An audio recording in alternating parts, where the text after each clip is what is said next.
The ability to think out of the box is critical for continued success. As technology and change continue to evolve, it's critically important to always look forward and to never be complacent.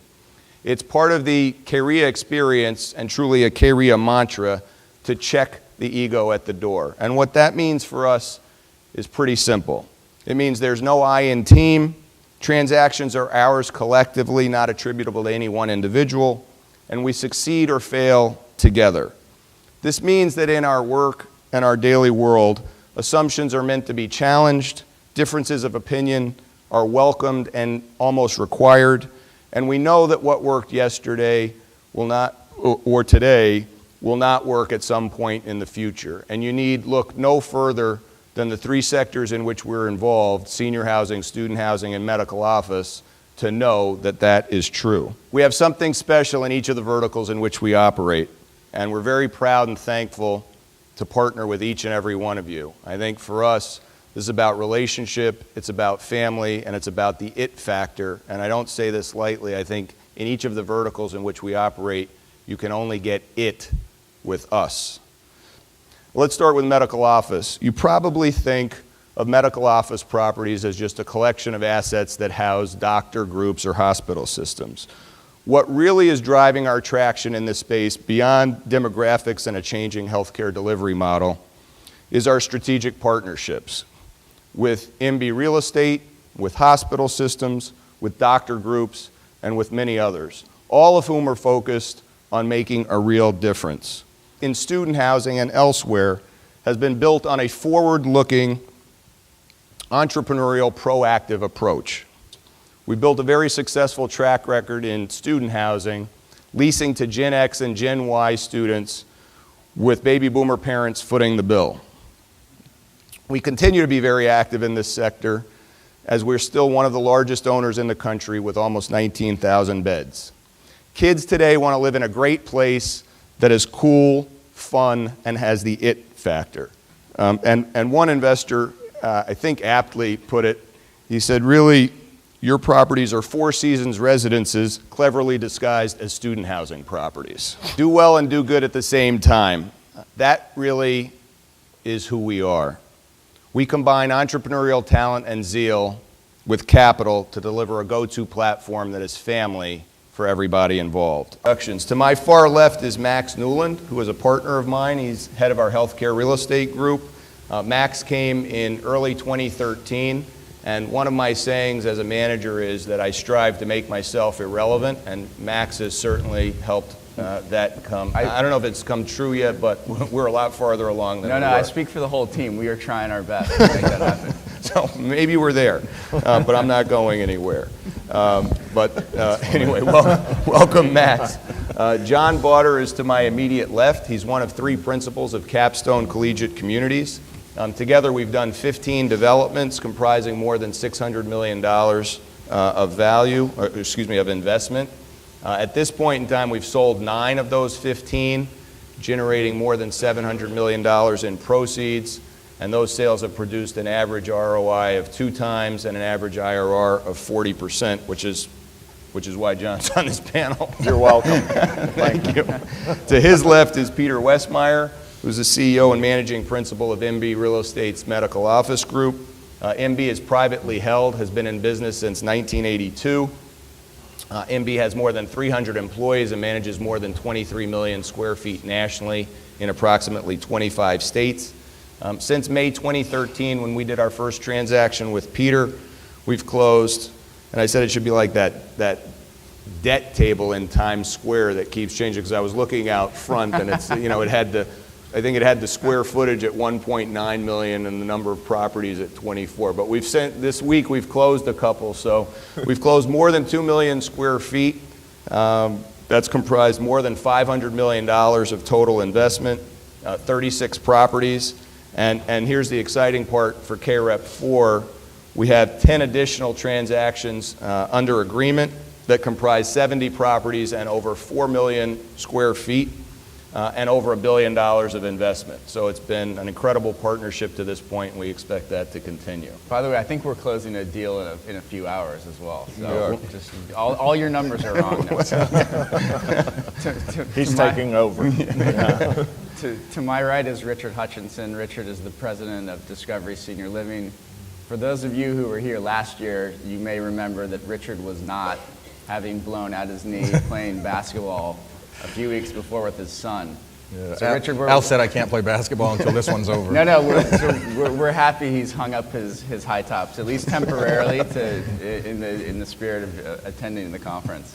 Peter, you've had a lot of partners. In your words, what differentiates our partnership from others that you've had? Well, first of all, thanks for the intro. It's great to be here. To answer your question, we have had a number of different equity partners, and we've kind of run the gamut of varieties. We've had large private equity, small private equity, state pension funds, sovereign wealth fund, family office type investors. And really the way we used to do it is we would source a deal, put together a package, effectively negotiate all the terms, take it to our partner and say yes or no. You fast forward to today, and we have you guys involved from the front end through due diligence, through negotiation of the contract. We get your legal, asset management, investment, construction teams all incorporated into our process. So it's a totally different. Al, not to cut you off, Peter, but I wanted to add something to that because I know Peter was talking about the experience with the Kane folks on the underwriting and the negotiating and all that other stuff. It actually started for us a little bit earlier than that too, because we had a transaction, if you recall, the conservatory transaction, that Discovery and many other players in the industry, it's a portfolio of over 1,000 units. We coveted it quite a bit and was never able to get that across the finish line. Well, Max, who's been in this industry even before coming to Kane, had a relationship with the folks at Conservatory, and he was able to get that deal on the table for us and again, get it done. Well, relative to, I know closings are very important, as we all know. We want to have a profitable end result. But when Kane was selling the first portfolio, Al and I had a handshake relationship that we were going to add a phase to one of our properties that was in the portfolio. The purchaser of that portfolio decided in the 11th hour, right before we were getting ready to close that third phase, that they didn't want to do the third phase. So I looked at Al and I said, what do we do? We're ready to go, we're ready to close. And he said, John, we're going to honor our commitment to you.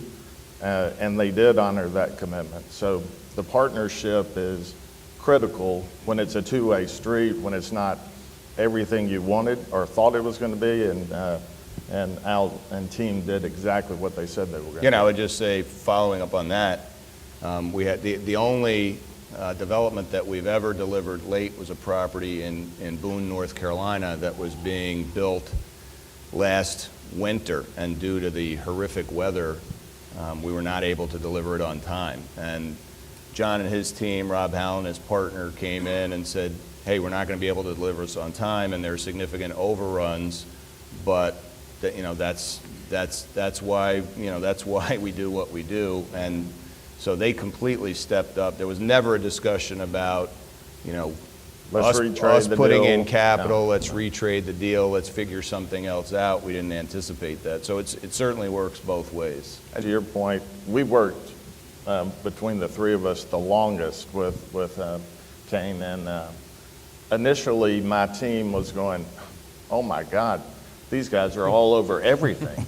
They're in marketing, they're in management, they're in construction. But what is the result of that is now my team is excited to have them because it creates a collaborative effort, and the end result is we get a better product, we get new ideas brought to the table, so it's turned out to be terrific. I know for us in seniors housing, and I'm sure it's the same for you guys, you try to differentiate yourself a fair amount, and I can tell you the resources that Kane brings to bear, it's not only just the day-to-day blocking and tackling, but it's the ability to think outside that box. Al says check the ego at the door, and in Discovery we have this, don't drink your own Kool-Aid. type of mentality, and so we're always looking to stay on that cutting edge. What is next? And with Kane and the partners they have, we're able to look across the business line and across the sectors. So something that may be working in student housing may have may be able to be applied to seniors housing. We're happy to look at that and see if that works for us. Sometimes it doesn't, sometimes it does, but either way, at least it brings that mentality that, hey, be open to change and be open to have a future type of focus, and that's what we do. I work for a little housing finance company you may have heard of called Freddie Mac. I'm the Vice President of Production and Sales in our multifamily division. I oversee the Southeast region, which extends from Maryland down to Florida and then more or less east of the Mississippi. I also oversee our student housing initiative, and last year was involved with our senior housing initiative, so I was working with Kane Anderson on multiple fronts. A quick overview of where Freddie Mac finished 2014. First, we financed $28.3 billion of multifamily housing. In the Southeast region that I oversee, we did $7 billion. Senior housing, we financed $1.2 billion. It was our best year in senior housing finance since 2007. And in student housing, we financed $1.3 billion. I'm proud to say that Freddie Mac, we are the largest student housing financier, and our portfolio of student housing loans is pristine. I believe we have one or two defaults on about a $7 to $8 billion student housing portfolio, so it's very good. Also very proud to say that Kane Anderson was our largest borrower last year at over $800 million. So think about that. Kane Anderson is also part of a select group of ours, which you'd expect, which we call select sponsors. These select sponsors are high quality, high volume borrowers of ours. They were one of the first of about 10 select sponsors that we picked a couple years ago, probably 2011. They're also the only student housing borrower in our select borrower group. We reserve this group for, as I said, our best borrowers. They receive better pricing, anywhere from 10 to 20 basis points. They receive better credit terms. Given our track record with them, their financial strength, we're able to basically bend credit terms a little bit from more or less your standard one-off deal. However, our corporate bank, which really is the largest revenue generator for the bank, is a national platform with offices in 23 cities around the country, and the real estate capital group is the largest segment of our corporate bank. Last year, we closed about $28 billion in commercial real estate loans, which makes us one of the largest real estate lenders in the country. And the model that we built our real estate platform around is really based on the relationship with our clients. We want to be as meaningful as possible with our clients. We want our interests to be aligned, and we want to be transacting business in as many areas and as frequently as possible with our best clients. And that works better for the client because we're able, as Rich said, to get better terms, to get the attention of the most senior people within the bank, to make sure that we're structuring deals that work best for you. I think the relationship with Kane Anderson started in 2008, right? When Frank and Al were buying two properties in Lawrence, Kansas. We provided a $20 million loan there, and since then we've done $1.5 billion of loans together. Jeez. Which is 7 years. tremendous to see the 6 growth years. that you guys have experienced, and great to be part of that. And last year, 2014 alone, we did $625 million of loans, making you the largest and most important client in KeyBank Real Estate Capital last year. Frank? Well, Not so bad. We did it. Little $20 million in 2008. Who would have expected to get to this point? Todd. My name is Jim Seymour. I run the healthcare real estate lending group for GE Capital. We do about $3.5 billion of financings a year. I think what differentiates us a little bit, and you'll get a sense for how we all kind of fit together here for a totality in terms of financing for Kane, is we do almost all of our lending, we hold it on balance sheet. So of that $3.5 billion last year, almost $3 billion of it we actually held on our own balance sheet. Which gives us a lot of flexibility in terms of being able to take deals down of all shapes and sizes. And secondly, all we do is healthcare. I mean, so you heard Al and Richard talking this morning about certificates of need and Medicare and Medicaid. And we got people whose full-time jobs it is to make sure we understand that. And I think what that does is that helps us. We all talk about structuring a loan to a business plan. And we have unique insight into what these guys are trying to do in terms of the execution of their equity returns. And that gives us a lot more flexibility and understanding to take the risk we need to take to structure a loan to that. In terms of our relationship with Kane, relative to these gentlemen, it's fairly new. I think we started 13. together in 2013. We're doing all we can to catch up. Doing a pretty good job. Actually, the first transaction we did together was a sale. You heard this morning about the Aston Garden sale. We have a small equity book, which we've been selling off over the last several years. And we met with I think it was actually in a hotel conference room in D.C. with Frank and with Al. And we'd never met them before. And they kind of went through the Kane Anderson story. And they talked about their selection of partners. And like, it was one of the more exciting meetings I've had in a while, because I think, one, held the properties and we felt like we had a buyer. But also we were thinking, given the scope of what they wanted to do in terms of medical office and in seniors housing and what we do from a debt perspective, that it lined up beautifully. And I think really over the last couple of years we've executed on that. We've mean, closed how many- about 19 loans It's 19 months. in Impressive. 2 years, and knock wood, hopefully by the end of the first quarter there'll be a few more. And over 500 million? Over $500 million in value. So it's been great. A couple of proof of concepts. One at the property in Eugene. At the actual property, we had an up-and-coming DJ. I think about 500 kids came out. So I think everybody was happy with the turnout. What we really want to do here is create a mechanism for kids to come from outside the properties, non-residents, to come in, be exposed, and to walk away and talk about, wow, that place is cool. You can play the amenity game, but that's something very special and you get word of mouth from that. We did We're in the early stages of our relationship with each of these groups, and I wanted to ask you guys from your perspective, at this point, when you think about a Kane partnership at the 5-year timeline or the 10-year timeline, how are you guys thinking about it? How do you think it will grow? And we'd love to start with you. Sure. I think we're seeing now on some of our properties is that there's value for Kane to launch a bike sharing program at that campus. At that property. But what we're starting to see is that by having a bike sharing program on that campus, now the university wants to get involved. And we're starting to see this at properties like the Fuse, where Purdue University really wants to bring a bike sharing program to campus. And so what's really unique about this relationship is that there's value to just launch it at an individual asset, but now we can expand that bike sharing program throughout the entire campus, and Kane Anderson gets credit for helping start that program. And so, longer down the road, we envision becoming the zip car of the bike sharing industry, where we'd be at a majority of campuses around the country, and that bike sharing would be an important part of that transportation mix. Fantastic. And that's one of the things that we're seeing is if Purdue University decides to adopt Zagster, our property, the Fuse, is going to be a de facto campus site, and kids are going to be used to going and checking out these bikes, and it's going to be a wonderful extension that's going to help reinforce our property. Yeah, so we're incredibly excited about the partnership. I think it starts with this Millennial Money project, but I think the potential is really huge. And for us, it like we've said, it's about creating a center point of sort of campus life and intellectual conversation around some of the economic issues that we're talking about.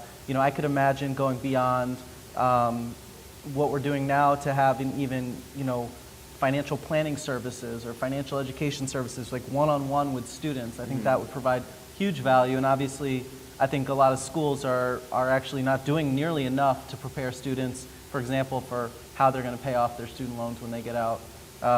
So I think there's tons of potential, but again, it's about sort of creating that center of campus life, a place that students really want to be.